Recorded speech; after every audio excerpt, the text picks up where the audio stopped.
Today I'm going to show you more of the runlinc AI and show you the world first that only takes seconds to use English on the AI prompt instead of weeks of coding, and also that this can connect to the world first satellite IoT so that you can win the STEM competitions, scholarships and jobs. And a specific example today is I'm going to do a speed control on a small motor, and this motor is also connected to Lego, so we can also use Lego projects. So let's log in first. Go to runlinc.com, this webpage. Click the users on the top right hand corner. If you don't have a login, you can click on register underneath for a free account under the login button, and then simply log in. And remember, you can save and upload your projects using the upload section. Okay, this upload section, you can upload your projects and you can store them on the runlinc online as well. Okay, I have connected the motor onto pins D12 and D13. First we need to connect into the controller itself. Make sure that the runlinc online is reopened on HTTP, because I'll be using a direct IP connection in this case, but we can also use this to connect across the internet, and then we can also use HTTPS in that case. Okay, I'm going to do my direct IP numbers, and these are likely to be different for you depending on your hotspot and the chip number there as well. Mine's 81. Okay, D12 is, we're going to use PWM, pulse width modulation, D13 as well, and D14 on the runlinc controller is a digital out enable driver pin. Okay, the runlinc controller already has a driver. On other controllers such as Arduino, Raspberry Pi, you need to have a separate motor controller. There is also already a motor controller, and the motor controller is also connected through pins 12 and 13 if we enable the driver. Okay, let's test this connection.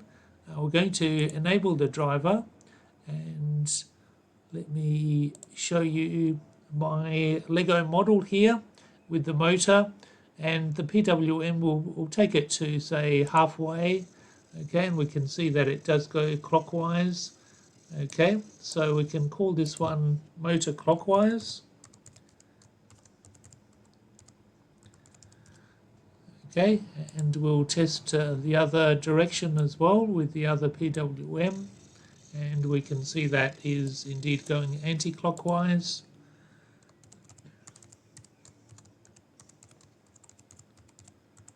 Okay, we can refer to the clockwise, anti-clockwise motors then in our control as well. So let's have a look at how we do that. First of all, if we're doing any code, we need to make sure that in the JavaScript we do actually turn on the driver. So we can simply put that here and add macro, so we enable the driver each time it runs, otherwise it won't be running.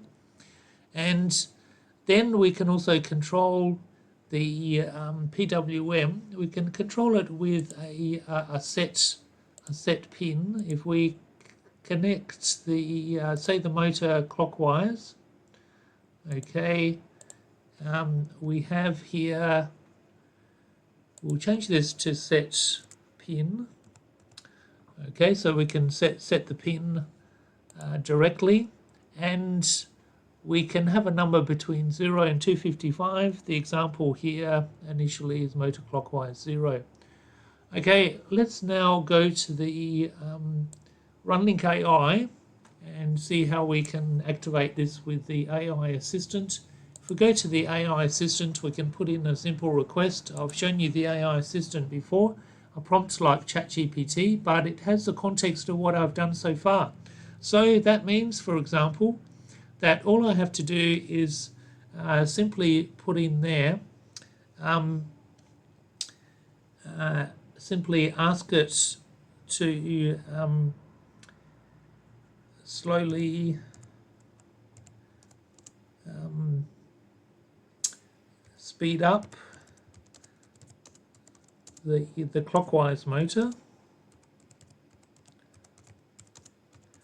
Okay, so you can see that we have a connection to the clockwise motor, and we'll say from 25% to 100%. Okay, that's it. Seems like a complex request, but we already have the example of where the clockwise motor is connected, and also setting the pulse width modulation speed values there as well. So the AI does have enough information to actually create some code. And so if we click the send on that one, you can see that very quickly we now have some code there. You can see that the code is, for example, quite small. If we then go and click the copy last response to sections, okay, then you can go and you can see that it has already put in the code here as well, and it does put in there that it can adjust the delay to control the speed increase, the rate that it changes. Let me just maybe make that a little bit slower, 50 milliseconds instead of 20, so that we can see it. Okay, let's have a look at the motor. We'll go up and we'll click on the run code to see the effects. So you can see the PWM goes up slowly, okay, and so does the speed of the motor, okay. So indeed the value goes up, and then it starts again because it's in the JavaScript loop. Okay, very good. So build your Lego models. I have here a small model of a satellite dish, and indeed we can have projects which have models that also interact with the satellite connectivity which runlinc is capable of.